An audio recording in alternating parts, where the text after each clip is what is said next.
मेरे घर राम आए हैं, मनोज मुंतशिर शुक्ल, वो नाम जिसे सिनेमा और लिटरेचर दोनों में बराबर की ऊंचाई मिली है।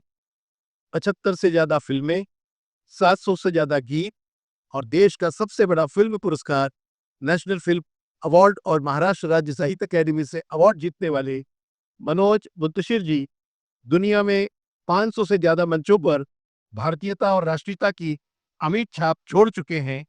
हिंदी माँ का बेटा, हर माँ का बेटा, मनोज मुंतशिर। ये कहानी सुनाए सर। सर्वश्रेष्ठ फिल्म बेस्ट लिरिक्स के लिए हिंदी फिल्म सानदी गीता श्री मनोज मुंतशिर को गजब कमर। देखो, मुल्क मराठों का ये यहाँ शिवाजी टोला था, मुगलों की ताकत को अपनी तलवारों पे तोला था।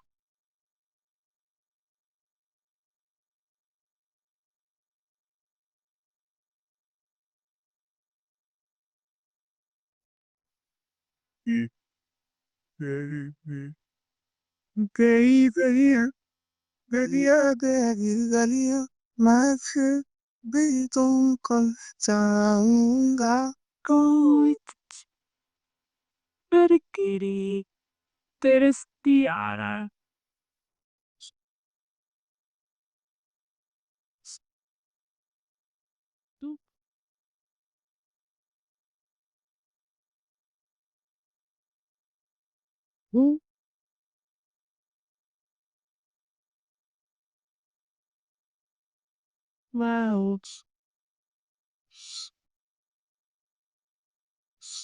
औरत पर हाथ डालने वाले की उंगलियां नहीं काटते, काटते हैं उसका। क्या जय आया जय जयकार, स्वामी देना साथ हमा। बजाओ ढोल, स्वागत में मेरे घर राम आई है। स्वागत में मेरे घर राम आए, पत्रों से भर के दिया।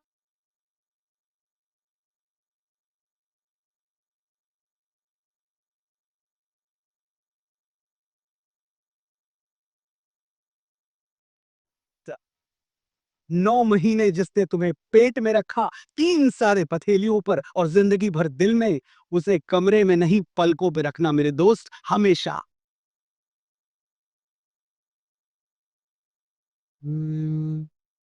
मेरी माँ के बराबर कोई नहीं। ऐ भारत माँ, तेरी माटी तेरा आदेश पहले, दुनिया के सारे सुख पीछे हैं, मेरा देश। ओ तेज में तेरी शान की सदके है, कोई दर है तेरी धूल से बढ़ के। ओ, तेरी मिट्टी में मिल जावा गुल बन के, मैं खिल जावा, इतनी सी है दिल की आरज़ू।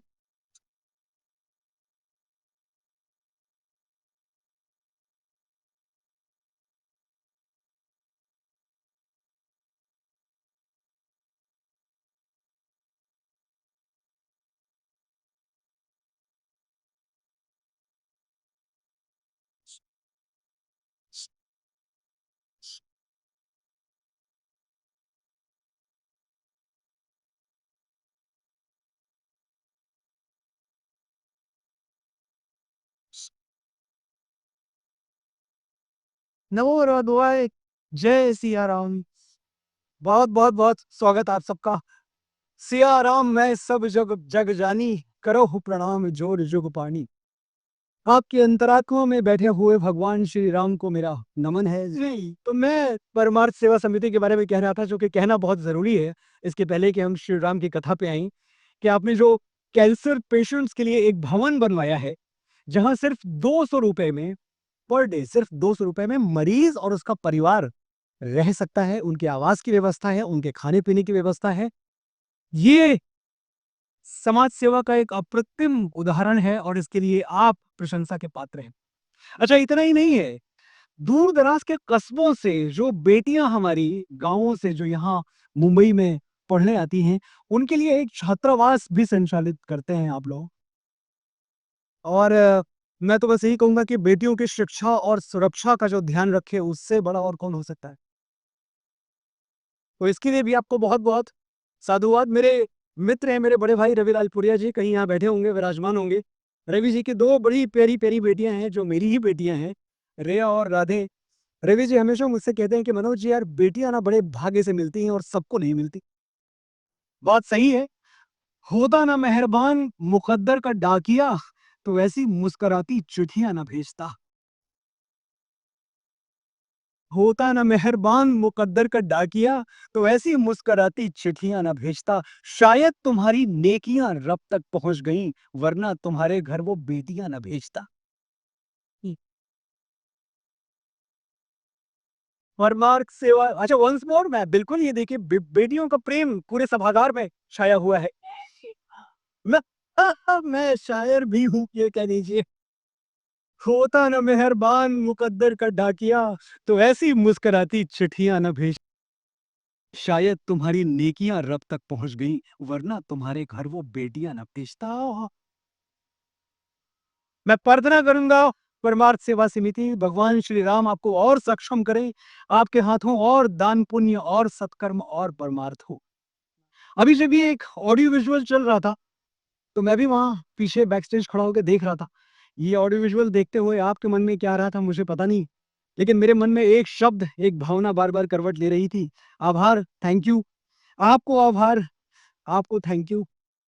उत्तर प्रदेश के एक छोटे से गांव में पैदा हुआ एक लड़का, जिसकी माँ प्राइमरी स्कूल में टीचर थी और पिता मुश्किल से 2 बीघे जमीन के किसान।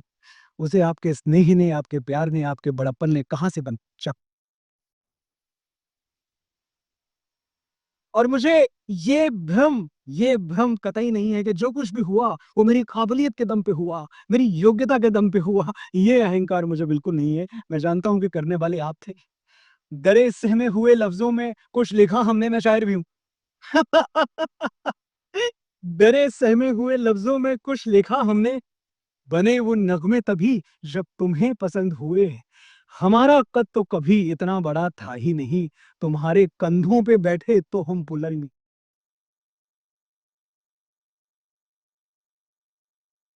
और ये जो आपकी तारीफों भरी तालियां हैं, इसके लिए बहुत बहुत बहुत आभार। लेकिन एक डिस्क्लेमर डालना मैं जरूरी समझता हूँ शो शुरू करने से पहले, कि शब्द और वाणी दोनों माँ बीड़ा वादिनी की देन है।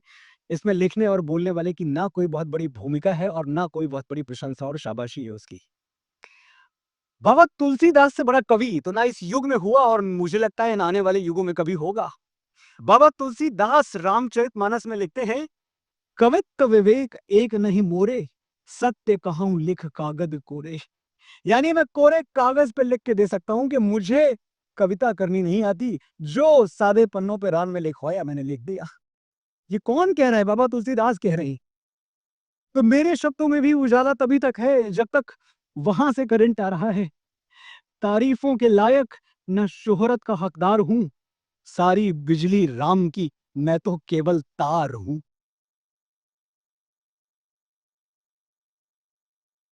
मैं देख रहा हूं आपने ये कुर्सियां भर दी हैं, इस कोने से लेकर उस कोने तक, प्रथम पंक्ति से लेकर अंतिम पंक्ति तक आपकी मौजूदगी को मेरा प्रणाम। ये भरी हुई कुर्सियां देख के मुझे वही खुशी होती है जो मेडल से भरा हुआ अपना सीना देख के एक फौजी को, एक जवान को होती है, या फसलों से भरा हुआ खेत देख के एक किसान को होती है। हाँ, मेरे जीते हुए मेडल भी आप हैं, मेरी बोई हुई फसल भी आप हैं। मैं चाहता हूं एक बार अपने स्वागत में, अपने अभिनंदन में आप तालियां बजाती। वीर वीर श्री राम कथा कहने से पहले हनुमान जी को प्रणाम कर लूं मैं। ये तो आप सब जानते ही हैं कि राम के भजन कीर्तन यशगान जहां भी होते हैं, वहां किसी न किसी कोने में, किसी न किसी रूप में बजरंग बली अवश्य विराजमान होते हैं। तो यहाँ भी इस सभागार की किसी कुर्सी पर, कहीं किसी कोने में प्रभु विराजमान है। जहां भी हैं, आपको प्रणाम। बड़ा अद्भुत रूप है आपका। सिंदूर तन पे मल के ज्वाला से जगमगाए। वीर आगे जाओ। सिंदूर तन पे मल के ज्वाला से जगमगाए, कानों के दोनों कुंडल तारों से झिलमिलाए। संभव नहीं हमारे ये पांव लड़खड़ाए, थामे हुए हैं हमको हनुमान की भुजाएं। क्या ऐसे ही थामे रखना प्रभु। बोलिए मेरे साथ एक बार, पवन पुत्र हनुमान की, सियावर रामचंद्र की। आज मैं अपने सामने सैकड़ों प्रबुद्ध श्रोता देख रहा हूं जो मन में ये विश्वास करके आए हैं कि यहां से, इस सभागार से आज अपनी झोली में राम रतन धन भर के ही वापस जाएंगे। लेकिन सवाल ये है, आप जैसे क्यों आए हैं यहाँ? आज रविवार है, मुंबई बड़ा, प्रिया जी, बड़ा रंगारंग शहर है, बहुत कुछ यहाँ हो रहा है, बहुत सारे कार्यक्रम हो रहे हैं, बहुत सारी फिल्में चल रही हैं, बहुत सारे क्लब्स और पब्स हैं। आज आप यहाँ क्यों हैं? मैं समझता हूँ कि आप यहाँ इसलिए आए हैं क्योंकि भगवान श्री राम आपको यहाँ लेके आए। और ये बात सुनने में जितनी सीधी सरल है उतनी है नहीं। इसकी गहराई समझाने के लिए मैं आपको थोड़ा पीछे ले सकता हूँ इतिहास में। तकरीबन 7,500 साल पहले राम सेतु का निर्माण हो रहा है समुद्र किनारे। बड़े बड़े भालू, वानर, रीछ अपने कंधे पर चट्टाने ला रहे हैं और समुद्र को पाट रहे हैं। प्रभु एक कोने में खड़े देख रहे हैं, सोचते हैं कि अच्छा, इतना काम चल रहा है, क्यों ना मैं भी थोड़ा हाथ बटाऊं। भगवान श्री राम एक शिला लेते हैं, समुद्र के पास आते हैं और वो शिला समुद्र में छोड़ देते हैं। पत्थर तैरता नहीं, डूब जाता है। भगवान ये देख के उदास हो गए। भगवान को उदास देखा तो बजरंगबली पास आए, बोले प्रभु आप उदास न हो, पत्थर हो या इंसान कोई नहीं बच पाएगा, जो आपके हाथ से छूटा वो तो डूब ही जाएगा। तो आज आप लोग यहाँ इसलिए हैं कि भगवान श्री राम ने आपका हाथ छोड़ा नहीं है, थामा हुआ है, इसलिए आप यहाँ। पत्थरों पे लिखा राम तो तर गए, इतना पावन तुम्हारा ये शुभ नाम है। पत्थरों पे लिखा राम तो तर गए, इतना पावन तुम्हारा ये शुभ नाम है। आओ पढ़ लो प्रभु और मुझे तार दो, मैंने भी अपने मन पे लिखा राम है। याद रखिए, जो राम का नहीं वो किसी काम का नहीं। और फिर भी हमारे देश में कई बुद्धिजीवी हैं, बहुत ज्यादा पढ़े लिखे लोग, इंटेलेक्चुअल्स, जो हमसे हमेशा कहते रहते हैं कि यार दिस इज 2025, 21वीं सदी में है हम मंगल पे जीवन खोज रहे हैं, और क्या तुम हजारों साल पुरानी कहानी लिए बैठे हो। मैं बड़ी विनम्रता से कहना चाहता हूं कि बात सच है, हम 21वीं सदी में मंगल पे जीवन खोज रहे हैं, लेकिन आज से हजारों वर्ष पहले हमारे प्रभु श्री राम ने जीवन में मंगल खोज लिया था, जो हम आज तक नहीं खोज पाए। तो मंगल पे जीवन खोजना अच्छी बात है, लेकिन जीवन में मंगल कब खोजेंगे हम? बहुत आगे निकल चुके हैं हम। हमने पक्षियों की तरह आकाश में उड़ना सीख लिया, मछलियों की तरह समुद्र में तैरना सीख लिया। अब एक ही चीज बाकी है, इंसान की तरह धरती पे रहना सीखिए। और ये हमें कौन सिखाएगा? हमारे प्रभु श्री राम सिखाएंगे। एक परिवार के तौर पे, एक समाज के तौर पे, एक देश के तौर पे, एक राष्ट्र के तौर पे, अगर हमें अपने फुल पोटेंशियल को छूना है, तो आज भी ना हमारे पास राम से बड़ा कोई हीरो है और ना ही रामायण से बड़ा कोई फॉर्मूला। जिस दिन हमारे अंदर राम के संस्कार उतर आए, और ये बात मैं तजुर्बे से कह रहा हूं, आज जितनी देर में मैं आपसे संवाद करूंगा, इस बात का विश्वास रखिएगा कि मैं कोई लिखी पढ़ी बात नहीं बोलूंगा। जो मैंने जिया नहीं वो मैं कहूंगा नहीं, और जो जिया है उसके आधार पर मैं कह रहा हूं कि जिस दिन हमारे जीवन में, हमारी प्रैक्टिकल लाइफ में, हमारी रोजमर्रा की जिंदगी में राम के संस्कार उतर आए, उस दिन हमारी जिंदगी में रामराज्य आते देर नहीं लगेगी। जन्म जन्म की खोज बताएं, राम से चल के राम पे आए। मेरा थोड़ा फोल्डबैक और बढ़ा दो, वॉल्यूम बढ़ा दो जरा सा, मुझे लग रहा है दूर तक आवाज जाने की, मुझे इशारे हो रहे हैं वहां से। हल्का सा और वॉल्यूम बढ़ा दो पूरा जी। जन्म जन्म की खोज बताएं, राम से चल के राम पे आए। प्रेम कोई हम और न जाने, राम से रूठे राम से माने। राम रतन धन जो कोई पाए, जीवन भर रामायण गाए। हम सब राम और रामायण के उपासक हैं। वीर फॉलो मी। हम सब राम और रामायण के उपासक हैं, लेकिन उपासना काफी नहीं है, राम को अपने जीवन में उतारना भी जरूरी है। हमने राम के चरण तो पकड़ लिए, लेकिन कहीं ऐसा तो नहीं कि राम के आचरण हमसे छूट गए। घर के मंदिर में रामायण सजा दी, लेकिन हमें ये ध्यान ही नहीं आया कि बाबा तुलसीदास ने रामायण इसलिए नहीं लिखी थी कि वो कीमती पन्नों पर छपे, महंगे दामों में बिके, एक शो पीस की तरह हमारे घर की शोभा बढ़ाए। रामायण तो इसलिए लिखी गई थी कि राम को पढ़ने वाला राम जैसा हो जाए। कौन है राम?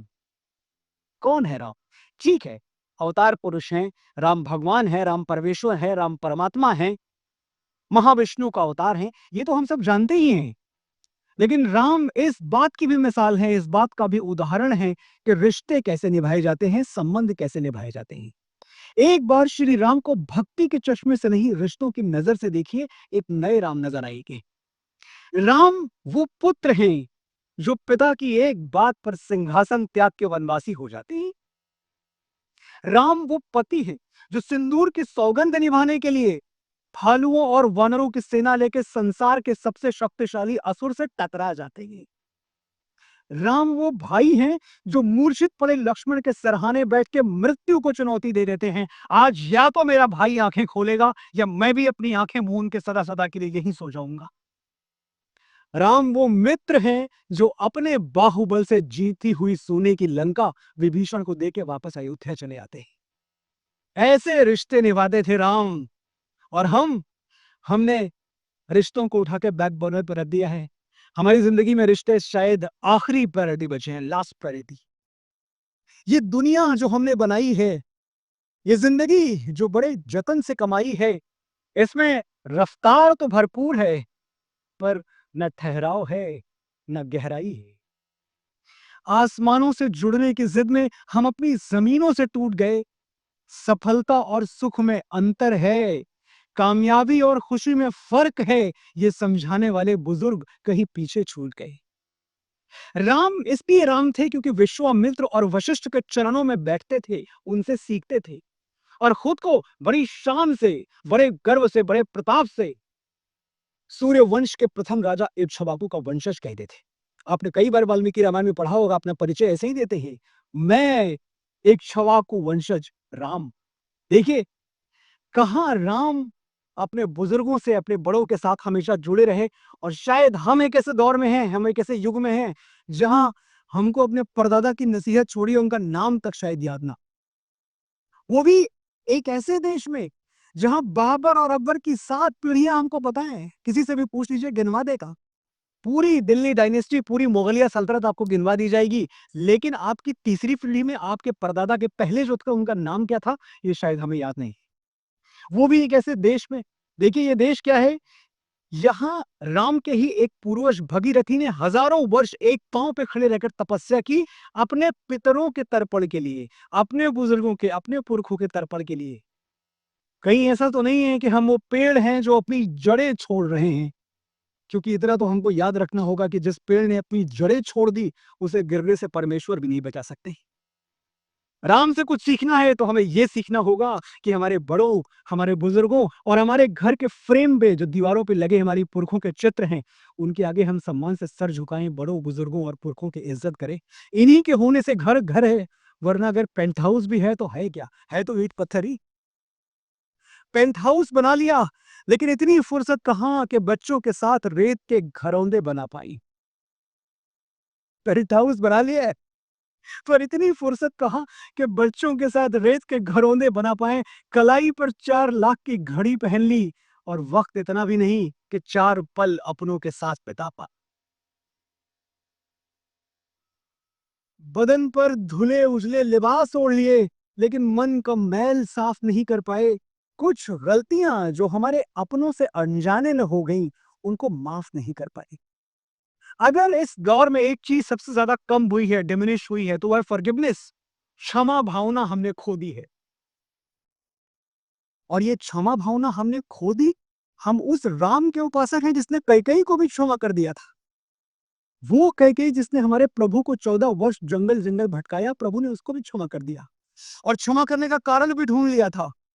सवार धन्य वो एक लाल की माई, सवार धन्य वो एक लाल की माई, जिस जननी ने है जना भरत सा भाई। भगवान श्री राम ने पहली नजर में कैकेयी को देखा तो उनको वो सौतेली मां नजर आई जिसने अकारण उन्हें वनवास दिया। लेकिन जब और करीब से और गहराई से देखा तो वो मां नजर आई जिसने उन्हें भरत जैसा भाई दिया। इसीलिए मैं कहता हूं कि कोई अच्छा लगे तो उसे बार बार मत देखना, क्या पता कोई बुराई नजर आ जाए, और कोई बुरा लगे तो उसे बार बार देखना, क्या पता कोई अच्छा ही नजर आ जाए। कैसे प्यारे प्यारे रिश्ते, कैसे मीठे मीठे, कैसे भोले भाले रिश्ते गलतफहमियों की भेंट चढ़ गए। कोई बात कभी किसी की खराब लग गई, बुरी लग गई, पलट के कभी उसका फोन तक नहीं लिया हमने, ना फोन किया ना लिया। हम ये भूल जाते हैं कि गलती, कोई भी गलती, बड़ी से बड़ी गलती हमारे दोस्तों से हुई हो, हमारे संबंधियों से हुई हो, हमारे रिश्तों से हुई हो, बड़ी से बड़ी गलती खुले मन से माफ की जा सकती। गलती सिर्फ एक पन्ना है और रिश्ता पूरी किताब। अगर किसी पन्ने पे स्याही गिर जाए, दाग लग जाए तो वो पन्ना फाड़ के फेंक दो, पूरी किताब फेंक देना कहाँ की समझदारी। सुख से जीने के दो ही तरीके हैं, प्रैक्टिकल नॉलेज, सिर्फ दो तरीके। भूल जाओ उन्हें जिन्हें माफ नहीं कर सकते, और माफ कर दो उन्हें जिन्हें भूल नहीं सकते। मैं भी आपसे कह रहा था कि प्रभु ने तो मां कैकेयी को माफ कर दिया, लेकिन मुझे एक बात और याद आती है कि उन्होंने तो रावण को भी माफ कर दिया था। मरते हुए जब रावण ने क्षमा की मुद्रा में हाथ जोड़े तो देखिएगा प्रभु ने आशीर्वाद की मुद्रा में हाथ उठा दिए थे। त्रिकालदर्शी थे हमारे प्रभु, सर्वज्ञ। वो जानते थे कि रावण अकेला नहीं मरेगा, रावण के साथ उसकी बुराइयां भी मर जाएंगी और उसकी अच्छाइयां भी मर जाएंगी। अच्छाइयां, अच्छाइयां कभी नहीं मरनी चाहिए, वो रावण की ही क्यों ना हो। एक दिया बुझने से पहले दूसरा दिया जल जाना चाहिए। और इसीलिए उन्होंने लक्ष्मण से कहा कि लक्ष्मण, ब्रह्मांड का प्रकांडतम पंडित इस दुनिया से जाने वाला है, इसके जाने के पहले जाओ उसके चरणों में बैठो और कुछ सीख लो। लक्ष्मण ने कहा, अरे मेरे पास तो विश्व का महानतम गुरु है, सृष्टि का महानतम गुरु जो मेरा भाई है, मैं एक असुर से क्यों सीखूं। जो उत्तर उस दिन भगवान श्री राम ने दिया था, मैं आज आपके साथ दोहराना चाहता हूं। श्री राम ने कहा, इसलिए सीखो क्योंकि रावण के पास कुछ ऐसा है जो मेरे पास भी नहीं है। अनुभव, विराट अनुभव, शून्य से शिखर और शिखर से शून्य का अनुभव। रावण वो है जिसने जीवन में अपने पुरुषार्थ से सब कुछ पा लिया और फिर अपने अहंकार से सब कुछ खो दिया।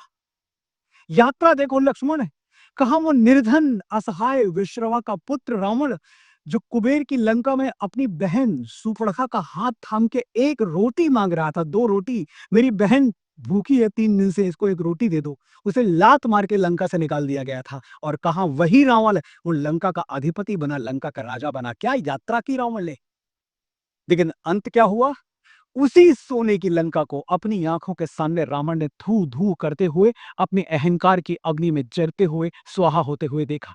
अपने भाइयों को, अपने बंधु बांधवों को, अपने संबंधियों को और अपने वीर पुत्र को बेमौत मरते हुए देखा।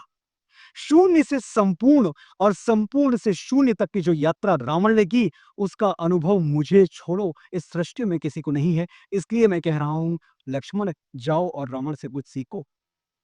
और मरते हुए रावण ने जो सिखाया था लक्ष्मण को, अद्भुत है वो कहानी। 3 चीजें, 3 सूत्र सिखाए थे। अगर आप आज सुनेंगे, शायद मैं 7,500 साल बाद ये कहानी दोहरा रहा हूं, लेकिन आपको लगेगा ये तो कल की बात है। It is so practical. 3 pulse of wisdom जो मरते हुए रावण ने लक्ष्मण को दिए थे। फर्स्ट, शुभस्य शीघ्रम। अगर मन में कोई अच्छा विचार आए, कोई अच्छी बात आए तो उसे कल पे मत टालना, क्योंकि ये मन बहुत शरारती है, बहुत कपटी है, बहुत छली है। ये हमेशा अशुभ की ओर खींचता है और शुभ से दूर भागता है। अगर मन में आया कि किसी का कोई दान पुण्य करना है, कोई परमार्थ करना है, किसी की कोई मदद करनी है, कोई सेवा करनी है, किसी से क्षमा मांगनी है, तो कल का इंतजार मत करना, क्योंकि आज और कल के बीच में मन अपना खेल खेल जाएगा, तुम्हारा इरादा बदल जाएगा। मेरे मन में शुरू से आता रहा, बार बार आता रहा कि मैं माँ सीता को ससम्मान राम को लौटा दूं, लेकिन मैं ये बात कल पे टालता रहा, आज नहीं कल, आज नहीं कल। और देख लो लक्ष्मण, वो कल कभी नहीं आया। हाँ, मेरी अकाल मृत्यु का पल जरूर आ गया। शुभस्य शीघ्रम, कुछ अच्छा मन में आए तो कल पे मत टालना, तुरंत करना, आज अभी और इसी वक्त करना। सेकेंड पॉल ऑफ विजडम, जो रावण ने लक्ष्मण को दिया वो था कि किसी को कमजोर मत समझना, खास तौर से अपने शत्रु को, अपने दुश्मन को। मैं जीवन भर कहता रहा, कौन राम? वही वनवासी जो जंगल जंगल मारा मारा फिर रहा है, वही अयोध्या में राजकुमार जिसके पास न घर है, न घाट, न हाथी घोड़े, न राजपाट। वही तुच्छ मनुष्य वो मेरा सामना करेगा, दशानन का? अरे मैं दशानन हूं जिसने इंद्र का सिंहासन जीत लिया है, नवग्रहों को बंदी बना के अपने महल के पीछे नतमस्तक के मुद्रा में खड़ा कर दिया है मैंने। ऐसे महाअसुर को वो एक साधारण सा मानव मारेगा? असंभव। लेकिन हुआ क्या लक्ष्मण? देखो, असंभव संभव हो गया। वो साधारण मानव आज विजय तिलक लगाकर सूर्य को अर्घ्य दे रहा है और इस महाअसुर का सूर्य अस्त हो रहा है। क्योंकि मैंने जीवन की सबसे बड़ी भूल ये की कि अपने शत्रु को कमजोर समझ लिया। ये गलती तुम कभी मत करना। और the last fall of wisdom, तीसरा ज्ञान जो मरते हुए रावण ने लक्ष्मण को दिया, इशारों को अगर समझो, राज को राज रहने दो। मैं तुमसे अपने मन की बात कह रहा हूं, लेकिन देखो, तुम ये बात किसी और को मत बताना। इससे बड़ा मजाक कोई हो सकता है क्या? अपना कोई भेद अगर आप भेद नहीं रख पाए, तो आप ये उम्मीद कैसे करते हैं कि कोई और उस राज को राज रखेगा? यही भूल हुई मुझसे लक्ष्मण। मैं अजेय था, दुर्जेय था, अपराजेय था। किसी तुणीर में वो बाढ़ नहीं था जो दशानन को मार पाए।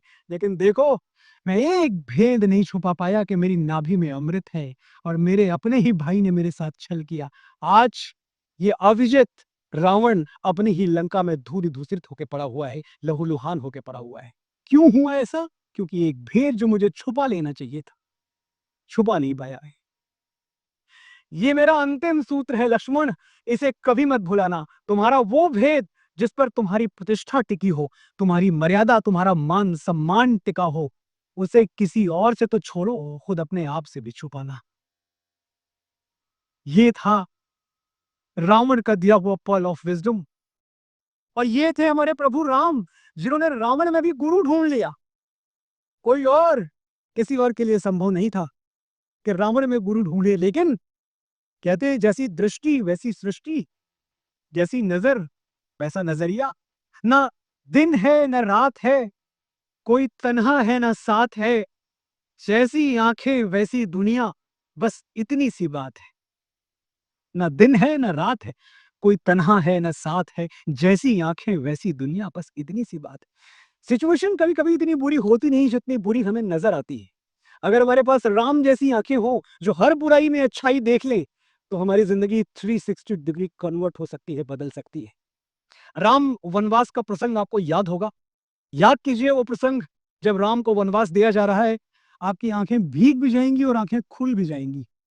महाराज दशरथ रोते हुए राम से कहते हैं, मैं तुम्हें अयोध्या का राज देना चाहता था राम, और दुर्भाग्य देखो, मैं ही तुम्हें वनवास दे रहा। भगवान श्री राम ने हाथ जोड़ के अपने पिता से कहा, ऐसा न कहें पिताश्री, आपने तो मुझ पे बड़ा उपकार किया। एक छोटा सा राज्य लेकर इतना बड़ा वन मुझे उपहार में दे दिया। जैसी दृष्टि वैसी सृष्टि, पिता दीन मोहि कानन राजू, जहां सब भांति मोर बड़ काजू। सीखना चाहिए भगवान श्री राम से कि गलत से गलत वक्त पर भी सही से सही बात की जा सकती है। और ये जो वनवास था भगवान का, ये भगवान ने रोते कलपते हुए, संताप में, दुख में, शोक में नहीं काटा, हंसते हंसते गुजारा है, खुशी खुशी गुजारा है, स्वीकार भाव के साथ गुजारा है, अहो भाव के साथ गुजारा है। नियति को धन्यवाद दिया कि नियति, जब तुमने मुझे राजकुमार बना के पैदा किया, तब तो मैंने पूछा नहीं कि मैं क्यों, वाई मी। तो आज जब तुम मुझे वनवास दे रही हो, पूछने का कोई अधिकार नहीं है कि वाई मी। ये वनवास भी स्वीकार है, वो राजकुमार बनना भी स्वीकार। और क्या रिश्ता, आप देखें, जब वो दंडकारण्य में थे, दंडक वन में, इतनी हंसी खुशी के साथ उन्होंने पूरा वनवास काटा है। एक एक पशु पक्षी से रिश्ता जोड़ लिया था, एक एक जीव जंतु से रिश्ता जोड़ लिया था, सबको प्यारे प्यारे नाम दे रखे थे। वो कभी किसी हिरण को हिरण कह के नहीं बुलाते थे, किसी पक्षी को पक्षी कह के नहीं बुलाते थे, सबके नाम थे, नाम से बुलाते थे। और हमें देखिए, आज हम डोनाल्ड ट्रंप और एलॉन मस्क को तो पहचानते हैं, लेकिन अपने पड़ोसी को नाम से नहीं जान रहे हैं। और सोच इतनी बदल गई है कि दादा पत्थर को भगवान मानते थे, हम भगवान को पत्थर मानते। हमने गुरु की जगह गूगल को दे दी। जो गूगल कहे वही सत्यम शिवम सुंदरम है। तभी तो आज हमारे पास जानकारी ज्यादा है, लेकिन समझदारी कम है। समझदारी कम है, इसलिए बात बात पे घबरा जाते हैं। कुछ हमारी मर्जी का नहीं हुआ, कुछ हमारी इच्छा के विरुद्ध हो गया तो घबरा जाते हैं। कोर्ट केस था, लड़ रहे थे इतने दिनों से, जीत नहीं पाए, हार गए, घबरा गए। बिजनेस में थोड़ा ऊपर नीचे हो गया, घबरा गए। पढ़ाई तो बड़े मन से की थी, लेकिन यूपीएससी क्लियर नहीं हुआ, घबरा गए। और हर बार अपने आप से यही पूछा, why me, why me, why me? Because you are a human and humans are destined to pain. जब मानव योनि में जन्म लेके परमात्मा को कष्ट सहने पड़े, साक्षात महाविष्णु को इतने कष्ट उठाने पड़े, तो मैं और आप चीज क्या है? क्या हम भगवान राम से भी बड़े हैं, जो हम ये सोचते हैं कि वाई मी, हमारे नसीब में, हमारी नियति में दुख क्यों लिखा गया? सब सुख ही सुख लिख देना था। भगवान राम के जन्म की एक कथा है जो आपको सुननी चाहिए। श्री राम के जन्म के पहले भविष्यवाणी हुई थी, वो चैत्र मास की 9वीं तिथि को। अब भविष्यवाणी ये थी कि यदि बालक का जन्म दिन के पहले भाग में हुआ तो संसार का सारा यश, वैभव, कीर्ति, संपदा, राज पाट सब उसके चरणों में होगा। और यदि उसने दिन के दूसरे भाग में जन्म लिया तो जीवन भर संघर्ष करना होगा, कष्टों से जूझना होगा, दुखों से लड़ना होगा, राजपुत्र होकर भी वनवासियों की तरह जीना होगा। आप जानते हैं श्री राम का जन्म कब हुआ? न दिन के पहले भाग में, न दूसरे, मध्य में। जब सूरज न पूरब की ओर था न पश्चिम की ओर, आकाश के बीचों बीच चमक रहा था। मध्य दिवस अति शीत न घामा, पावन काल लोक विश्रामा। रामचरितमानस में लिखा है। इसीलिए प्रभु श्री राम को अद्वितीय यश मिला, लेकिन असहनीय संघर्षों से गुजरने के बाद। तो ये जो रिश्ता है, जो संबंध है यश और संघर्ष का, ये हमारे प्रभु ने जन्म लेते ही जोड़ दिया था। तो अगर ये कहा जाए कि राम के जन्म का समय ही समय का जन्म था, तो गलत नहीं होगा। तो अगर हमारे आपके जीवन में संकट आए तो ये सोच के मुस्कुराएं कि जो हमारे प्रभु ने सहा वो हम भी सह रहे हैं। और अगर हमने भी राम की तरह अपना धैर्य नहीं छोड़ा तो हमारे राज्याभिषेक के लिए भी कहीं ना कहीं कोई ना कोई अयोध्या अवश्य सज रही हो। कान लगा के बातें सुन ले सूखे हुए दरख्तों की, लेता है भगवान परीक्षा सबसे प्यारे भक्तों की। अगर परीक्षा ली जा रही है तो इस बात की तस्दीक है कि आपका और उसका रिश्ता जुड़ा हुआ है। टेस्ट और ट्रायल से गुजार के कहीं आपको ले जाना चाहता है, इसलिए परीक्षा ली जा रही है। कान लगा के बातें सुन ले सूखे हुए दरख्तों की, लेदा है भगवान परीक्षा सबसे प्यारे भक्तों की। एक प्रश्न है गहरा जिसकी हरि को थाह लगानी है, तेरी श्रद्धा सोना है या बस सोने का पानी है? जो फूल धरे हर डाली पर, विश्वास तो रख उस माली पर। तेरे भाग में पत्थर है तो पत्थर भी खिल जाएगा, पता नहीं किस रूप में आके नारायण मिल जाए। नियति भेद नहीं करती, जो लेती है वो देती है। नियति भेद नहीं करती, जो लेती है वो देती है। जो बोएगा वो काटेगा, ये जग कर्मों की खेती है। यदि कर्म तेरे पावन है सभी, डूबेगी नहीं तेरी नाव कभी। तेरी बाह पकड़ने को वो भेष बदल के आएगा, पता नहीं किस रूप में आखिर नारायण मिल जाएगा। राम का मानव योनि में जन्म लेना अपने आप में एक संदेश था कि नर ही नारायण है। इसीलिए जब मैं परमार्थ सेवा समिति के मंच से बोल रहा हूं, जिन्होंने वाकई ये बात समझ ली है कि नर सेवा ही नारायण सेवा है, तो मुझे और अच्छा लग रहा है। नर ही नारायण है। हम उस संस्कृति से आते हैं जहां हम कण कण में परमात्मा की छवि देखते हैं। सिया राम मैं सब जग जानी, करो प्रणाम जोर जोग पानी। मैंने अभी कहा, इस धरती के कण कण में, चट्टान से लेकर चींटी तक, सिर्फ सिया और राम की परछाई है और कुछ है नहीं। हम तो महाराष्ट्र में बैठे हुए हैं, यही थोड़ी दूर नासिक है। नासिक में एक बहुत बड़े वैष्णव संत हुए, संत नामदेव। एक दिन संत नामदेव भोजन करने बैठे, कहीं से एक कुत्ता आया और उनकी रोटी लेके भाग गया। कोई और होता तो कुत्ते के पीछे डंडा लेके भागता। संत नामदेव भी कुत्ते के पीछे भागे, लेकिन डंडा लेके नहीं, घी का कटोरा लेके। बोले, प्रभु आज श्वान रूप में, पशु रूप में मेरे द्वारे आ गए हो, बड़ा उपकार, लेकिन मेरे दरवाजे से सूखी रोटी खा के तो ना जाओ प्रभु, मुझे घी तो लगा लेंगे तो। ये संस्कृति है हमारी। ऐसी करुणा, ऐसी ममता, ऐसी ममता, नदियों को भी जहां माता कह के बुलाते हैं। पूरी दुनिया में आपको ऐसी सिविलाइजेशन दूसरी नहीं मिलेगी जहां नदी को माता कहा जाए। ऐसी गंगा माँ, साबरमती माँ, यमुना माँ, गोदावरी माँ, ऐसी ममता नदियों को भी जहां माता कह के बुलाते हैं। इतना आदर, इंसान तो क्या पत्थर भी पूजे जाते हैं। ये हमारी सच्चाई है, हमारी ओरिजिनलिटी है, हमारे संस्कार ही हमारी दौलत हैं। ये बात हम जितनी जल्दी समझ जाएं उतना अच्छा है, क्योंकि देर तो हो रही है। जैसे जब आप स्टेशन पे होते हैं और जल्दी से ट्रेन पकड़ने के लिए भागें, तो अक्सर ट्रेन पकड़ने की जल्दी में बहुत सारा सामान प्लेटफॉर्म पे छूट जाता है। यही हमारे साथ हुआ है, हमारी नई नस्ल, नई पीढ़ी के साथ हुआ है कि हमने रफ्तार पकड़ने के चक्कर में गहराई छोड़ दी, डेप्थ खो गई। जो लॉकर में बंद नहीं होती, वो भी दौलत है। ये जरा सी बात हम खुद को समझा नहीं पाए। जो लॉकर में बंद नहीं होती, वो भी दौलत है। ये जरा सी बात हम खुद को समझा नहीं पाए। मून और मार्स तक जा पहुंचे, लेकिन सगे भाई से मिलने दूसरे शहर तक जा नहीं पाए। बाबा तुलसीदास रामचरितमानस में लिखते हैं कि इस दुनिया में सब कुछ दोबारा मिल सकता है।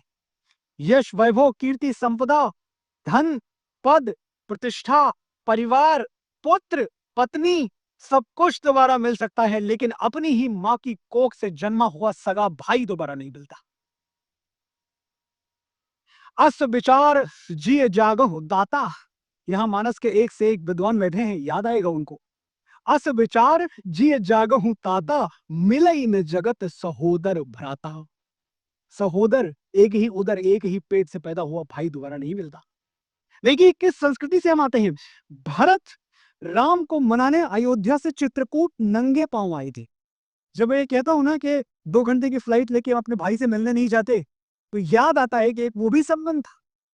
जब राम को वनवास हुआ, भरत पीछे पीछे लाव लश्कर के साथ पहुंच गए मनाने अपने भैया को। और राम के मन में जो करुणा थी अपने भाई के लिए, ये आप देखें कि वो भाई जिसके कारण वनवास मिला, उसके लिए तो मन में रोष होना था, मन में गुस्सा होना था, मन में क्रोध होना था, लेकिन क्रोध नहीं था। जब राम पहुंचते हैं चित्रकूट, तो वन देवी उनसे मिलने आती हैं, जंगल की देवी, और वो कहती, the deity of the forest, वो कहती हैं, प्रभु आप हमारे अतिथि हैं, बताइए हम आपके लिए क्या कर सकते हैं। भगवान श्री राम कहते हैं, वन देवी अगर तुम कुछ करना ही चाहती हो तो बस इतना करो कि जिन रास्तों से चल के मैं यहाँ तक आया हूं, उन पे कांटे बहुत थे, वो कांटे हटवा लो। वन देवी कहती है, प्रभु क्षमा करें, लेकिन आप तो आ ही गए हैं, तो अब कांटे रहें या हटें, आपको इससे क्या। राम कहते हैं, हाँ मैं तो आ गया हूं, लेकिन भरत नहीं मानेगा, वो भी मेरे पीछे पीछे यहाँ तक आएगा। मैं नहीं चाहता उसके पैरों में कोई कांटा चुभे, इसलिए कह रहा हूं वन देवी कांटे हटवा। वन देवी कहते हैं, प्रभु एक शंका मन में और उठ रही है कि मैंने तो सुना है भरत चक्रवर्ती सम्राट है, वीरों के वीर है, क्या वो एक कांटा चुभने से डरते हैं? एक कांटे का डर है उनको? राम ने कहा, नहीं नहीं, वो सचमुच वीरों का वीर है, शूरवीर है। वो तो इंद्र का वज्र अपनी छाती पे झेल सकता है, वो सिंह से बाहें मिला के खेल सकता है, लेकिन अगर उसके पैरों में कांटा गड़ा तो वो ये सोच के रो देगा कि यही कांटा मेरे भैया राम को भी गड़ा।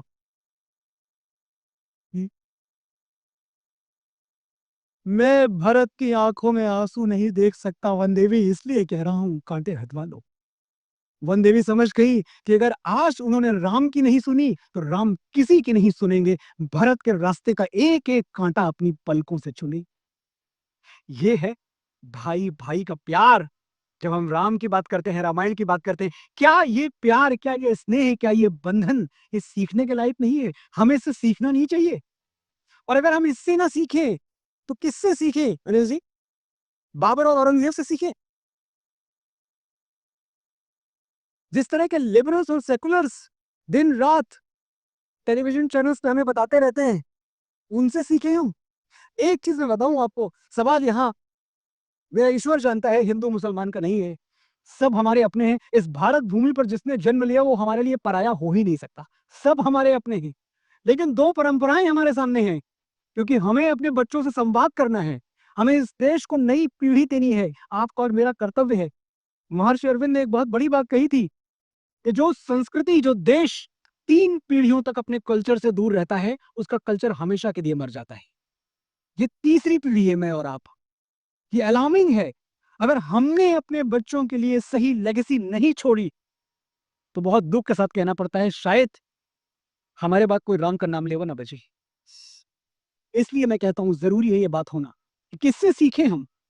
दो परंपराएं हमारे सामने हैं, एक बाबरी परंपरा है और एक भारतीय परंपरा है।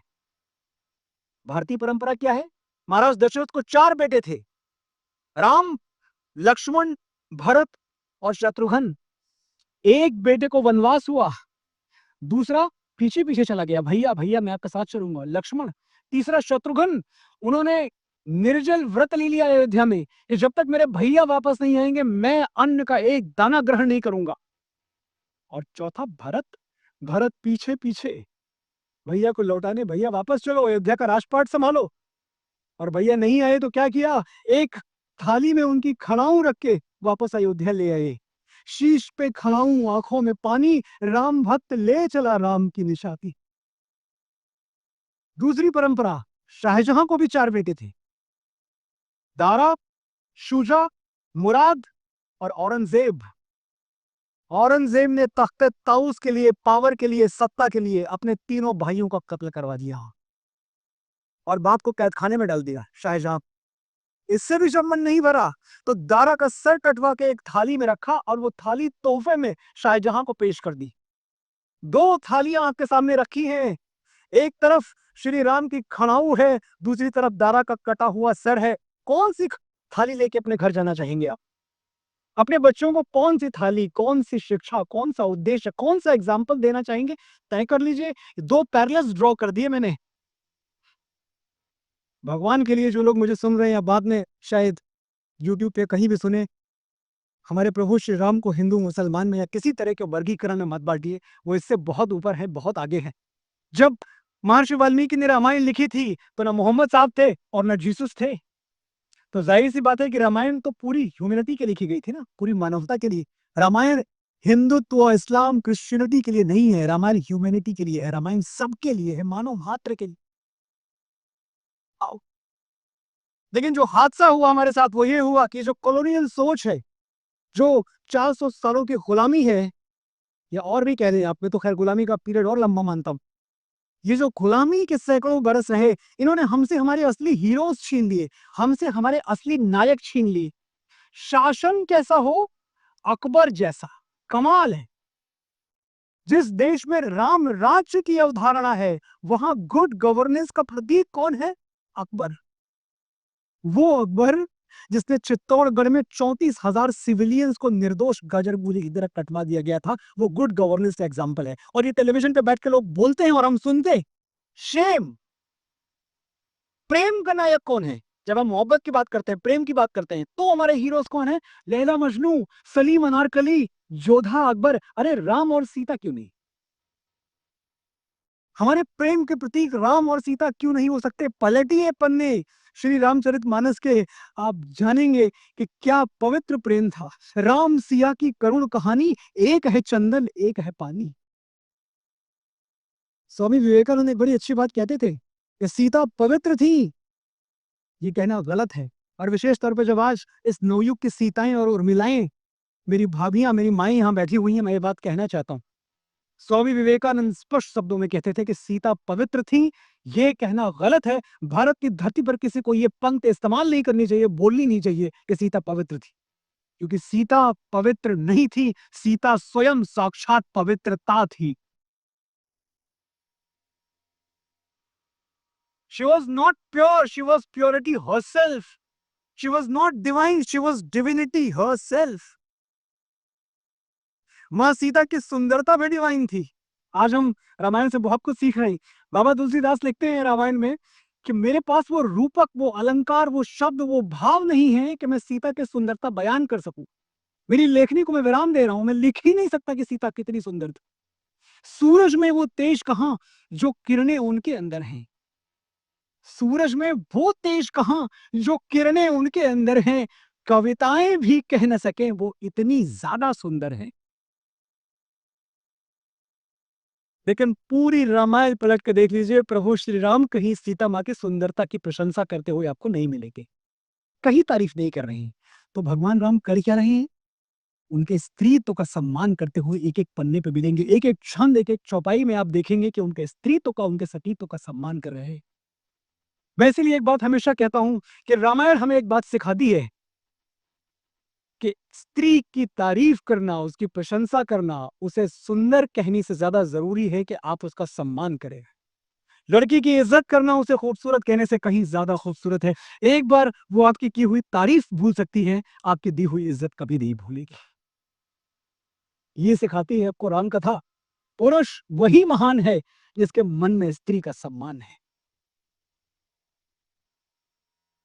अब मां सीता वो मानसरोवर है जिसके बारे में ये कहना मुश्किल है कि कौन सी बूंद ज्यादा शीतल है, इस मानसरोवर की कौन सी बूंद ज्यादा पवित्र है, ये तो कहा ही नहीं जा सकता। लेकिन अगर मुझसे कहा जाए, मैं एक स्टूडेंट हूं रामायण का, मैं पढ़ता रहता हूं और अलग अलग 300 तरह के रामायण है। मैंने शायद ज्यादा नहीं तो 25-30 तो पढ़ ली है। और मैं एक बात हमेशा एक नतीजे पे पहुंचा कि अगर मां सीता के असंख्य गुणों में से एक ही गुण अगर मुझे चुनना हो तो वो है राम पर उनका अटूट विश्वास। कुछ भी हो जाए वो विश्वास हिलता नहीं था, टस से मस नहीं होता था। मां सीता धरती से जन्मी थी, शायद इसीलिए उनके अंदर धरती वाला धैर्य था। अच्छा, धरती तो फिर भी कभी कभी डोल जाती है, लेकिन राम पे मां सीता का विश्वास कभी नहीं डोला। ये जो पति और पत्नी का संबंध है ना, ये बड़ा पैराडॉक्सिकल संबंध है, बड़ा आयरोनिकल है, बड़ी विडंबनाओं से भरा हुआ है, लोडेड विद आयरनीज। दो लोग अलग अलग घरों में जन्म लेते हैं, अलग अलग परिवारों में जन्म लेते हैं, अलग अलग संस्कारों में जन्म लेते हैं। अब उनको एक साथ रहना है, एक जिंदगी जीनी है, एक घर बसाना है। रास्ते बड़े उबड़ खाबड़ हैं, ये यात्रा होगी कैसे? मां सीता ने दाम्पत्य जीवन के इस यक्ष प्रश्न का उत्तर खोज लिया था। हम इतने लंबे और पथरीले रास्तों पर कालीन तो बिछा नहीं सकते, लेकिन अपने पैरों में खड़ाऊं तो पहन सकते हैं। मां सीता ने अपने पैरों में विश्वास की खड़ाऊं पहन ली थी। एक पल के लिए भी श्री राम पर उनका विश्वास कमजोर नहीं हुआ। रावण ने क्या क्या प्रलोभन दिए उन्हें। सीता, तुम्हें तो सोने का हिरण चाहिए था ना, पूरी सोने की लंका दे रहा हूं मैं तुम्हें, चलो मेरे साथ बन जाओ मेरी पटरानी। और हमारी मां ने गरज के सिंधनी की तरह उत्तर दिया था, तेरी लंका में इतना सोना नहीं है रावण जो सीता का प्रेम खरीद सके। रावण रावण का क्रोध, देखता हूं किसमें साहस है कि लंकेश के प्रकोप से बचाने तुझे आता है। और मां ने फिर कहा था, अरे जो मुझे खाने के लिए शिव का धनुष तोड़ सकता है, तेरा अहंकार तोड़ते उसे कितनी देर लगेगी राम। राम आएंगे और सम्मान मुझे लेके यहां से जाएंगे। रावण जैसे महाबली को चैलेंज कर दिया मां सीता ने, और मन ही मन अपने राम को पुकारने लगी, आओ राम, प्राण बिना मैं रह लूं लेकिन राम बिना मुश्किल रह पाला। प्राण बिना मैं रह लूं लेकिन राम बिना मुश्किल रह पाना। टूटे घड़े का पानी हूं मैं, आज नहीं तो कल बह जाना। क्या समझाऊं हे रघुराई, तुम बिन जीवन कैसे बीता। क्या समझाऊं हे रघुराई, तुम बिन जीवन कैसे बीता। बड़ा सरल है गणित प्रेम का, राम घटे तो शून्य है सीता। क्या समझाऊं हे रघुराई, तुम बिन जीवन कैसे बीता। बड़ा सरल है। ये प्यार, ये प्रेम, ये समर्पण और हम कहाँ ढूंढते हैं सलीम अनारकली जोधा अकबर। देखिए क्या छूट गया हमसे और क्या धोखा हुआ हमारे साथ, क्या छल हुआ हमारे साथ। जिन रातों में चांद निहारा उन रातों की तुम्हें कसम है। हमारे लिए भगवान राम प्रभु हैं, माँ सीता के लिए पति थे। वो लाहना देती थी, लड़ती थी, झगड़ती थी, शिकायत करती थी। जो पति से संबंध है ऐसा होता है। जिन रातों में चांद निहारा उन रातों की तुम्हें कसम है, और न बहने दो ये नैना बरसातों की तुम्हें कसम है। पूछ रही है बिरहन आंखें कब तोड़ोगे मेरी सलाखें, जिनसे धनुष तोड़ा था तुमने उन हाथों की तुम्हें कसम। आओ राम, आओ ले जाओ मुझे यहाँ से। और अगर तुम नहीं आए तो याद रखना इस धरती की हर सुहागन तुमसे मेरे टूटे हुए विश्वास का हिसाब मांगी थी। कहने वालों राम से कहना पल पल तुम्हें पुकारी सीता। कहने वालों राम से कहना पल पल तुम्हें पुकारी सीता। दोनों आंखें पत्थर हो गई इतना राह निहारी सीता। हे रघुनाथ तुम्हारे होते बिरहन मरी तुम्हारी सीता।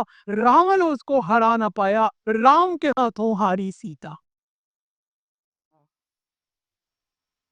लेकिन राम के होते हुए सीता हार जाए, हो सकता है? संभव ही नहीं। राम मां सीता को हारने देंगे? राम आए और ससम्मान उनको अयोध्या वापस ले गए। ये था सीता और राम का संबंध, सुहाग और सिंदूर का संबंध। एक और संबंध है जो राम के जीवन को परिभाषित करता है। कभी ध्यान से फिर से एक बार रामायण पढ़िएगा, आपको इस दृष्टिकोण से भी वो रिश्ता नजर आएगा। राम और मां कौशल्या का रिश्ता, मां और बेटे का संबंध, जो दुनिया के हर रिश्ते से, दुनिया के हर संबंध से 9 महीने ज्यादा है। हिसाब लगा के देख लो, दुनिया के हर रिश्ते में कुछ अधूरा आधा निकलेगा। हिसाब लगा के देख लो, दुनिया के हर रिश्ते में कुछ अधूरा आधा निकलेगा। एक मां का प्यार है जो दूसरों से 9 महीने ज्यादा है। इस दुनिया में कौन सी मां है जिसको अपना बच्चा चांद का टुकड़ा नहीं लगता? मां कौशल्या को भी लगता था। थी वो राम को, अरे जी, राजीव लोचन इस नाम से पुकारती थी। राजीव यानी कमल, लोचन यानी आंखें। कमल जैसी आंखों वाला मेरा बेटा। एक आपको जिंदगी का हैक बता रहा हूं। बहुत सारा आप यूट्यूब पे हैक्स ढूंढते रहते हैं, एक हैक बता रहा हूं। अगर कभी आपका आत्मविश्वास डगमगाने लगे, अगर कभी सेल्फ कॉन्फिडेंस हैम्पर हो जाए, लगे कि यार हमें वो पहले जैसी बात नहीं रही, I do not look that great, जैसा पहले चमक था चेहरे पे वो नहीं रही, जो नूर था, जो आभा थी, जो चमक थी वो नहीं रही। एक बार अपने घर के सारे शीशे, सारे आईने उठा के फेंक दीजिएगा और खुद को माँ की आंखों से देखिएगा। आपसे खूबसूरत, आपसे सुंदर इंद्रलोक के देवता भी नजर नहीं है। ये सब आईने झूठे हैं, ये सब शीशे फरेबी है। ये सब आईने झूठे हैं, ये सब शीशे फरेबी हैं। ये क्या जाने मैं 2 बुझती हुई आंखों का सूरज हूं। चमकते चांद तारों को भी वो फीका बता देगी। मेरी माँ से कभी पूछो मैं कितना खूबसूरत हूं। इस दुनिया में हर किसी के प्यार को मेरा प्रणाम है, मेरा नमन है, लेकिन सच ये है कि कोई कोई माँ जैसा प्यार नहीं कर सकता। मैं मानता हूं कि दुनिया में कोई रिश्ता छोटा या बड़ा नहीं होता, लेकिन मेरी माँ के बराबर कोई और खड़ा नहीं होता। राम जब वन को जा रहे थे, कौशल्या ने डूबती हुई सांसों और भीगती हुई आंखों से उन्हें आशीर्वाद दिया और कहा क्या था? जा बेटा, ईश्वर तेरी रक्षा करे, हवाएं तेरी रक्षा करें, दिशाएं तेरी रक्षा करें, घटाएं तेरी रक्षा करें, पेड़ पौधे तेरी रक्षा करें। और वहां वन में जो जो तेरी रक्षा करेगा, यहाँ अयोध्या में मैं उसके नाम का एक दीपक जरूर जलाऊंगी। जो जो तेरी रक्षा करेगा वहां, यहाँ अयोध्या में उसके नाम का एक दीपक जरूर जला। कौशल्या हो या मेरी माँ या आपकी माँ, माँ के दीपक कभी अपने लिए जलते ही नहीं। हर मन्नत, हर प्रार्थना पर वो हमारा नाम लिख देती। माँ उसी दिन अपने लिए जीना छोड़ देती है जिस दिन उसकी कोख में जीवन बन के हम आ जाते। जिंदगी 2 बार नहीं मिलती। जब तक सांस है जम के जियो, अपने लिए जियो। ये जरा सी बात मेरी माँ को समझ नहीं आई। मेरे कुछ सवालों के जवाब वो कभी नहीं दे पाई। मैं पूछता रह गया, मेरे बाद तूने अपने लिए भगवान से कब कुछ मांगा था? कौन से पेड़ पर अपने लिए मन्नत का धागा बांधा था? कौन से शिवालय में अपने लिए फूल चढ़ाए थे? कौन से मंदिर में अपने लिए दिए जलाए थे? कौन सी नदी में अपने नाम का सिक्का फेंका था माँ, और कौन से गुरुद्वारे में अपने लिए मत्था टेका था? तू इस दुनिया में अमर होके तो नहीं आई थी। तूने भी तो एक ही जिंदगी पाई थी। एक बार तो अपने लिए जीने का स्वाद चख लेती। सारी प्रार्थनाएं मुझ पे खर्च कर दी माँ, कुछ तो अपने लिए रख लेती। जिस माँ ने हमारे बाद अपने लिए कुछ मांगा ही नहीं, सोच के देखिए वो हमसे जरा सा वक्त मांगती है और हम दे नहीं पाते। हम बहुत बिजी हैं, बहुत काम है, बहुत सारे व्यवसाय हैं, बहुत कुछ करना है, वक्त नहीं मिल रहा माँ, बहुत बिजी, बहुत मसरूफ। आज माँ के लिए वक्त नहीं है, कल वक्त बहुत होगा माँ नहीं। 14 साल मैंने अभी आपसे बताया कि भगवान श्री राम ने जंगल में अपना अरसा गुजारा, जो दिन गुजारा, हंसते खेलते मुस्कुराते हुए गुजारा। लेकिन महर्षि वाल्मीकि लिखते हैं कि जब जब वो उदास हुए, सिर्फ एक ही कारण से उदास हुए कि उनको कौशल्या की याद आई। जितनी बार राम को कौशल्या की याद आई, उनकी आंखें छलछला आई, उनकी आंखें भर आई। राम निर्भीक थे, निडर। उनसे निडर मुझे लगता है इस धरती पे कभी कोई पैदा नहीं हुआ, ना होगा। लेकिन एक डर के साथ राम जीवन भर, वो 14 वर्ष एक डर के साथ जीते रहे कि अगर ये वनवास की अवधि समाप्त होने के बाद जब मैं लौटूंगा वापस अयोध्या में, माँ कौशल्या अगर चौखट पे दिया जलाए हुए तिलक करने के लिए नहीं मिली, तब तक जीवित नहीं रही अगर मेरी माँ, तो मैं कैसे जीवित रखता? हर दिन इस डर के साथ जिए हैं राम। जो डर श्री राम को है, जो डर श्री राम को था, वो हमको भी होना चाहिए। एक एक पल कीमती, एक एक क्षण कीमती है माँ के साथ। हमें लगता है ना बहुत टाइम बचा हुआ है, तुम्हारे पास बचा है, लेकिन उसका कैलेंडर तो किसी और रफ्तार से चल रहा है। उसके पास कितना टाइम बचा है? जब सूरज सर पे पिघलेगा तो याद करोगे कि माँ से घना कोई दरख्त नहीं था। जब सूरज सर पे पिघलेगा तो याद करोगे कि माँ से घना कोई दरख्त नहीं था। इस पछतावे के साथ कैसे जियोगे कि वो तुमसे बात करना चाहती थी और तुम्हारे पास वक्त नहीं।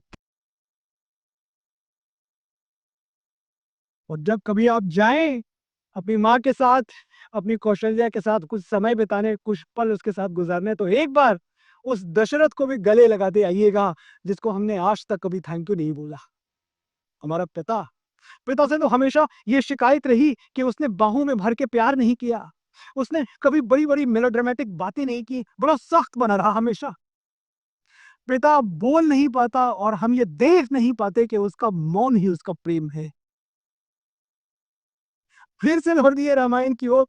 कहाँ, कौन से पन्ने पे दशरथ राम से बड़ी-बड़ी प्यारी-प्यारी बातें कर रहे हैं। एक पन्ना, एक चौपाई, एक छंद, एक सोरठा, एक दोहा नहीं मिलेगा आपको।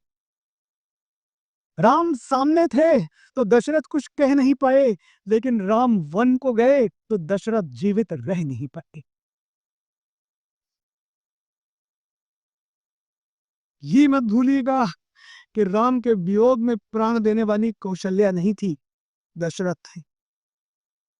वो दशरथ जो जीवन भर एक साधारण बाप की तरह सख्त बने रहे, मरते मरते उन्होंने महादेव का नाम नहीं लिया था, राम का नाम लिया था। वो भी एक नहीं 6 बार। राम राम कही राम कही, राम राम कही राम। रामचरितमानस। राम राम कही राम कही, राम राम कही राम, तद परिहारी रघुबर गिरहु, राव गयो सुरधा। ये जो पिता नाम की महाशक्ति है ना, जब तक ये हमारे साथ है, कोई हमारा बाल बांका नहीं कर सकता। हम उस देश में हैं जहां हमारा बूढ़ा बाप हमारी ताकत है। खड़ा हो जाए बगल में आके। मैं डरता नहीं, किसी आफत, किसी मुसीबत, किसी संकट से नहीं डरता। मैं जानता हूं अगर मेरा वक्त बिगड़ जाएगा, अगर मेरे पैरों में दुख का कांटा गड़ जाएगा तो कोई है जो मेरे लिए भगवान से भी लड़ जाएगा। जब तक वो झुर्रियों भरे हाथ मेरे सर पे है, मेरा गुरूर जिंदा है, मेरा रौब जिंदा है। कयामत भी आ जाए तो मेरा क्या बिगाड़ेगी, अभी मेरा बाप जिंदा है।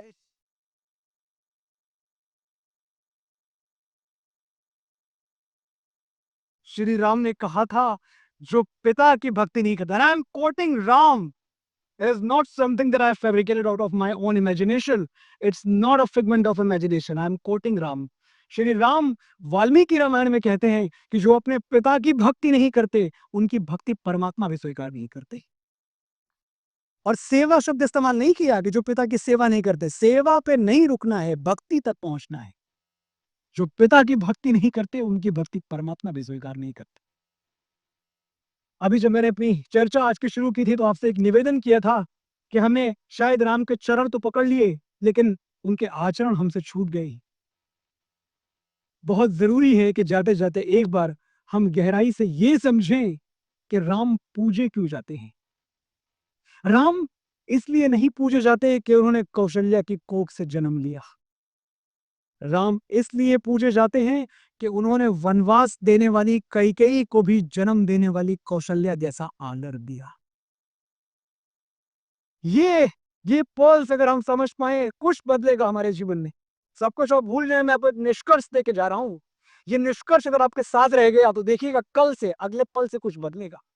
राम इसलिए नहीं पूजे जाते कि उन्होंने जानकी जैसी देवी से विवाह रचाया। राम इसलिए पूजे जाते हैं कि अहिल्या जैसी समाज की ठुकराई हुई स्त्री को भी उन्होंने देवी कह के बुलाया। राम इसलिए नहीं पूजे जाते कि दशरथ जैसा चक्रवर्ती सम्राट उनका पिता है।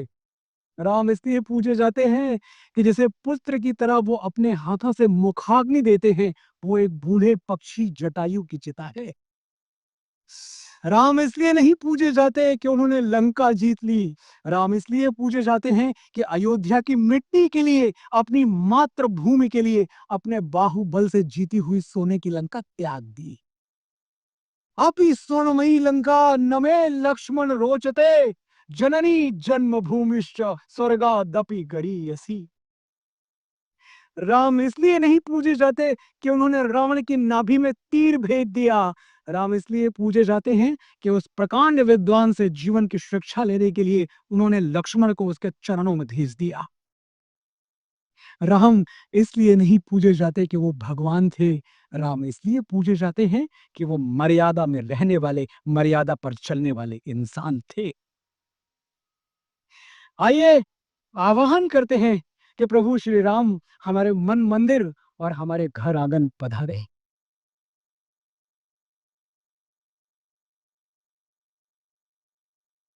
मेरे साथियों, मेरे दोस्तों, मैं चाहता हूं आप आज वो गीत गाओ। नीलम मुंतशिर यहाँ है, मेरी पत्नी। हम दोनों ने और हमारी टीम ने मिलकर कुछ दिनों पहले, 2-2.5 साल पहले जब ये गीत बनाया तो हमें पता ही नहीं था कि इस देश में भगवान श्री राम का इससे बड़ा कोई गीत नहीं रहेगा। मेरे घर राम आए हैं, मेरी चौखट पे चल के आज चारों धाम आए हैं। बजाओ ढोल स्वागत में मेरे घर राम आए। आज इस स्वागत की ढोलकें यहाँ बजेंगी। और उज्जवल कैसे हो? अजय गायक साथ में प्ले ऑन।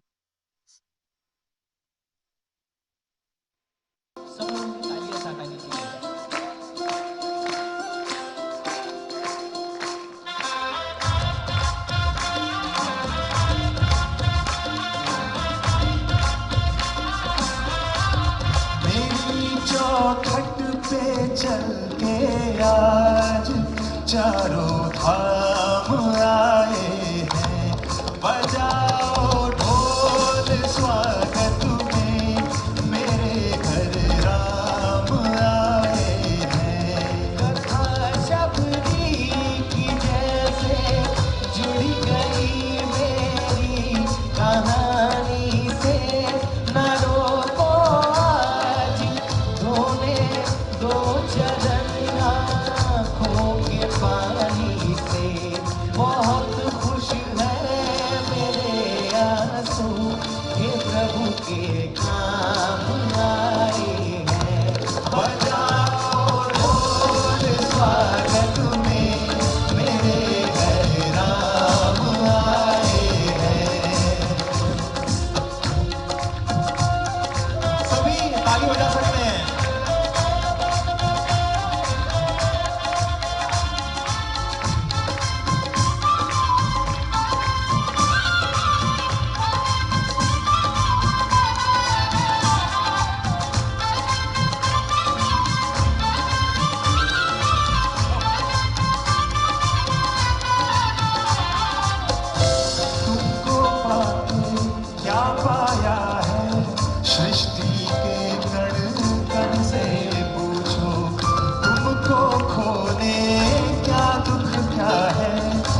कौशल्या के मन से पूछो,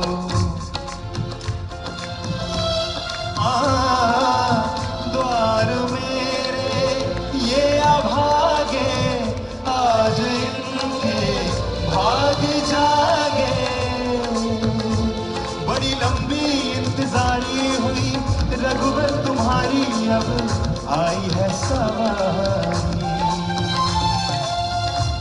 संदेश आज खुशियों के हमारे नाम आए हैं।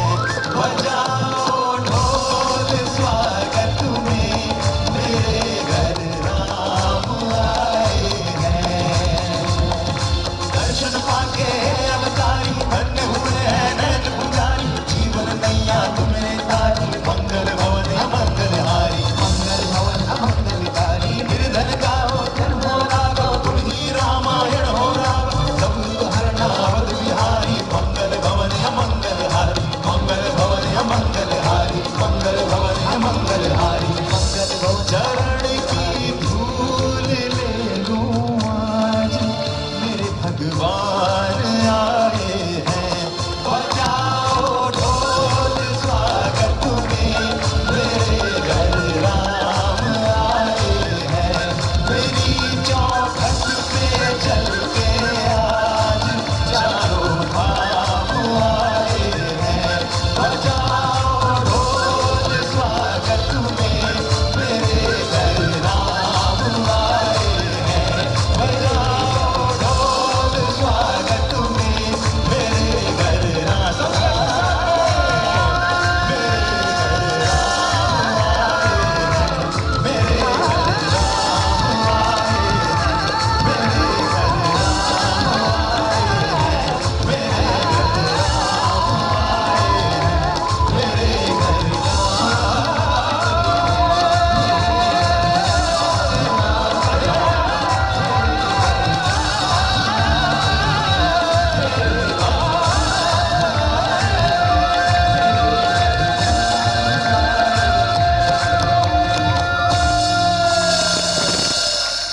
सियापति रामचंद्र की। आपने बड़े धैर्य से सुना, बड़े ध्यान से सुना। बहुत बहुत बहुत आभार आपका। आने वाली दीपावली की, धनतेरस की अग्रिम शुभकामनाएं। प्रभु श्री राम, माँ लक्ष्मी आप सब पर कृपा करें।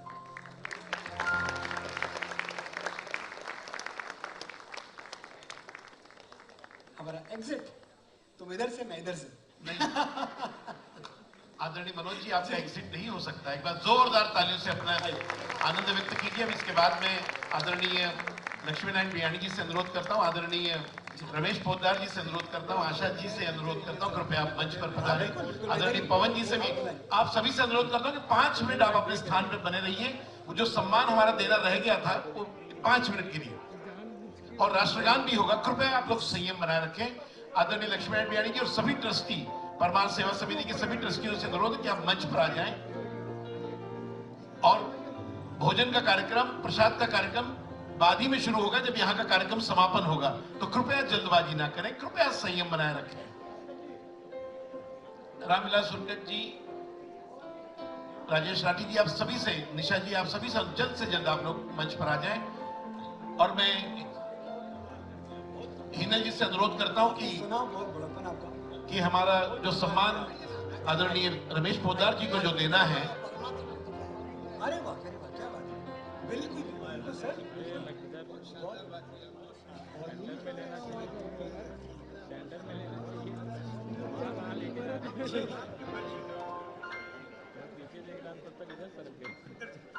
आप सभी ट्रस्टियों से मेरा अनुरोध है कि कृपया क्यू में आ जाए प्लीज। बातचीत हम बाद में कर लेंगे, जल्द से जल्द आप लोग। सबसे पहले मैं आदरणीय Manoj ji,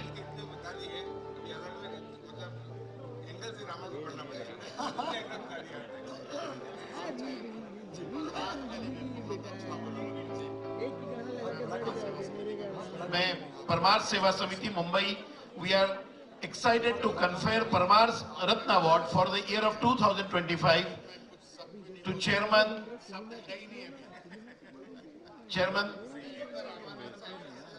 Siaram Group for excellence in business. जी जी मीनाक्षी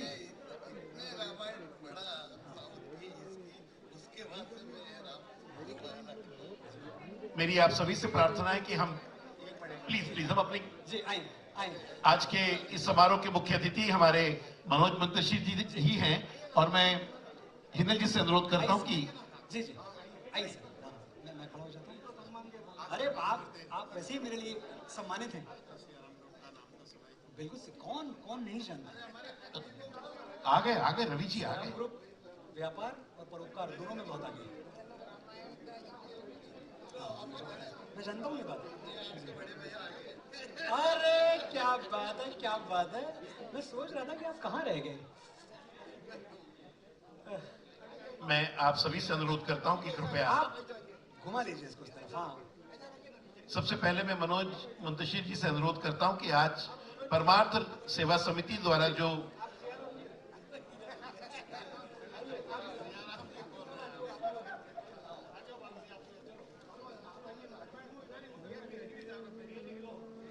मैं आदरणीय मनोज मुंतशिर जी से अनुरोध करता हूं कि आज के परमार्थ रत्न अवार्ड जिन्हें दिया गया वो सियाराम ग्रुप के चेयरमैन आदरणीय रमेश पोद्दार जी को दिया गया तालियां है रमेश जी के और लिए जोरदार तालियों के साथ में मैं We are excited to confer Parmarth Ratna Award for the year 2025 to Shri Ramesh Poddar ji, Chairman Siaram Group for Excellence in Business, Lakshmi Narayan Biyani ji,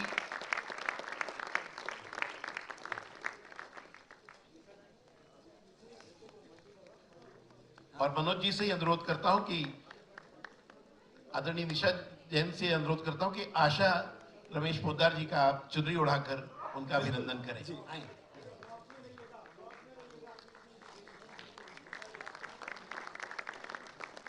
अब इसके बाद मैं आदरणीय लक्ष्मीनारायण बियानी जी से अनुरोध करता हूं कि आप मनोज मुंतशिर जी का सम्मान करें।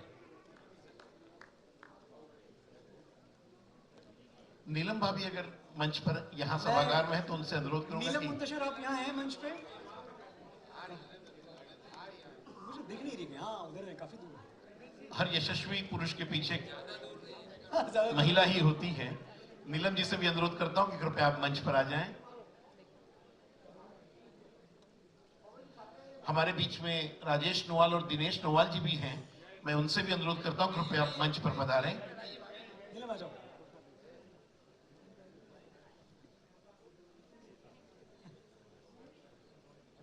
आप लोग जोरदार तालियां बजाकर आनंद व्यक्त कर सकते हैं, जोरदार तालियों से, अपनी मीठी मीठी तालियों से। नहीं शून्य हूँ राम घटे तो शून्य है सीता जा पर कृपा राम की हुई, ता पर कृपा करें सब कोई। थैंक यू नीलम जी का यहाँ पे सम्मान।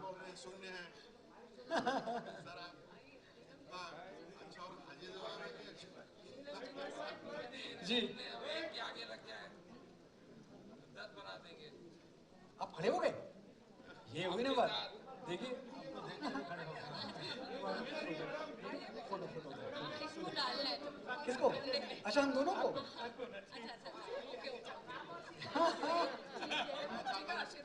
जी है ही हमारा रोमांस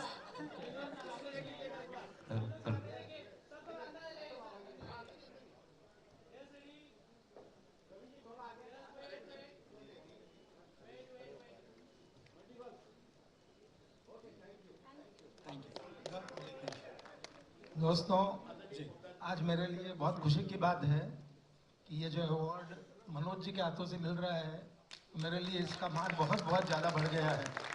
अभी मनोज जी हम थोड़ी देर पहले भगवान श्री राम ने हमको जो ये ज़िंदगी दी है उसको खूबसूरती से कैसे दिया जाए उसके बारे में बात कर रहे थे और आपका बॉडी लैंग्वेज देखने के बाद मुझे लगता है कि आपने अपनी ज़िंदगी को बहुत ही खूबसूरती से जिया है, मस्ती से जिया है।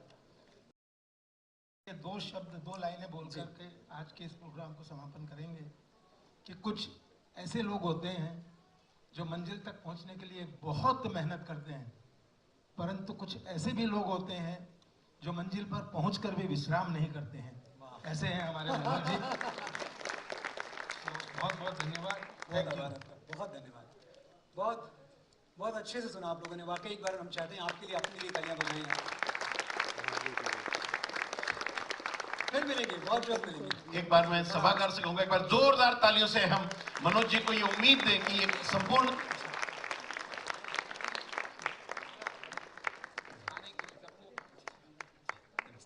फोटो के लिए सब आ जाए। और सभी लोगों से अनुरोध करता हूं कि आदरणीय केडिया जी आप भी मंच पर आ जाएं।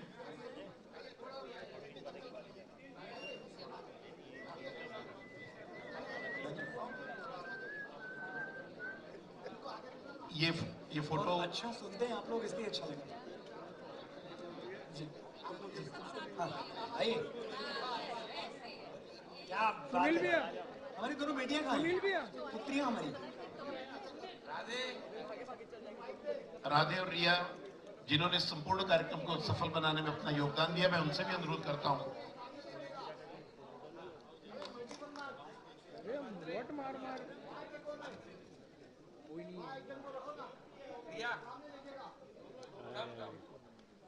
रिया आओ ना, राधे कहाँ हैं? ये बाजू देखिए सर।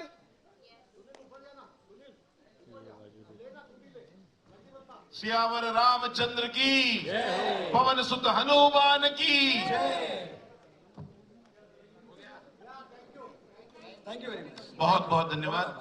मैं आप ले आइए संभाल के। अब हम जनगण मन लेंगे और उसके साथ इस कार्यक्रम का समापन होगा। जो लोग आप सभी से अनुरोध है कि बिना भोजन किए, बिना महाप्रसाद लिए कोई यहाँ से विदा ना हो। सभी लोग जनगण मन अधिनायक जय हे भारत भाग्य विधाता, पंजाब सिंध गुजरात मराठा द्राविड़ उत्कल वंग, विंध्य हिमाचल यमुना गंगा उच्चल जलधि तरंग, तव शुभ नामे जागे, तव शुभ आशीष मागे, गाहे तव जय गाथा, जनगण मंगलदायक जय हो भारत भाग्य विधाता, जय है जय है जय है जय जय जय जय है भारत माता की। आप सभी लोगों से करबद्ध प्रार्थना, बिना भोजन किए हुए कोई यहां से प्रस्थान ना करें। बहुत बहुत धन्यवाद। दीपावली की ढेर सारी अग्रिम